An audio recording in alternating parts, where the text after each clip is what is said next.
ಒಂದೇ ದಿನದಲ್ಲಿ 2 ಕಡೆ ಪಂಡ್ರಾಪುರ ಪಾದಯಾತ್ರೆ ಭಕ್ತರ ಮೇಲೆ ಅಪಘಾತ. ಬೆಳಗಾವಿ ಜಿಲ್ಲೆಯ ರಾಯಬಾಗ ತಾಲೂಕಿನ ಹಿಡಕಲ್ ಮೂಲದ ಭಕ್ತರು ಪಂಡ್ರಾಪುರಕ್ಕೆ ಪಾದಯಾತ್ರೆ ಹೊರಟಿದ್ದ ವೇಳೆ ಹಾರುಗೇರಿ ಕ್ರಾಸ್ ಬಳಿ ಈ ದುರ್ಘಟನೆ ಸಂಭವಿಸಿದೆ.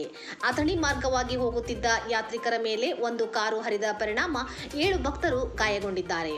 ಕಾರಿನ ಚಾಲಕನ ಬೇಜವಾಬ್ದಾರಿಯೇ ಅಪಘಾತಕ್ಕೆ ಕಾರಣ ಎನ್ನಲಾಗಿದ್ದು, ಗಾಯಾಳುಗಳನ್ನು ಹಾರುಗೇರಿ ಖಾಸಗಿ ಆಸ್ಪತ್ರೆಯಲ್ಲಿ ಚಿಕಿತ್ಸೆಗೆ ದಾಖಲಿಸಲಾಗಿದೆ. ಅದರಲ್ಲಿ ಇಬ್ಬರಿಗೆ ಗಂಭೀರವಾದ ಗಾಯಗಳಾದ ಹಿನ್ನೆಲೆಯಲ್ಲಿ ಹೆಚ್ಚಿನ ಚಿಕಿತ್ಸೆಗಾಗಿ ಬೆಳಗಾವಿಗೆ ರವಾನಿಸಲಾಗಿದೆ. ಇನ್ನೊಂದು ಘಟನೆಯಲ್ಲಿ ರಾಯಚೂರು ನಗರ ಹೊರವಲಯದ 7 ಮೈಲ್ ಕ್ರಾಸ್ ಬಳಿ ಶುಕ್ರವಾರ ಬೆಳಿಗ್ಗೆ 7 ಗಂಟೆಯ ಸುಮಾರಿಗೆ ಕೆಎಸ್ಆರ್ಟಿಸಿ ಸ್ಲೀಪರ್ ಕೋಚ್ ಬಸ್ ಪಲ್ಟಿಯಾದ ಘಟನೆ ಸಂಭವಿಸಿದೆ. ಈ ಅಪಘಾತದಲ್ಲಿ ಕನಿಷ್ಠ 15 ಪ್ರಯಾಣಿಕರು ಗಾಯಗೊಂಡಿದ್ದು, ಅವರಲ್ಲಿ ಓರ್ವನ ಕಾಲಿಗೆ ಗಂಭೀರ ಗಾಯವಾಗಿದೆ. ಗಾಯಾಳುಗಳನ್ನು ಆಂಬ್ಯುಲೆನ್ಸ್ ಮೂಲಕ ರಿಮ್ಸ್ ಆಸ್ಪತ್ರೆಗೆ ದಾಖಲಿಸಲಾಗಿದೆ.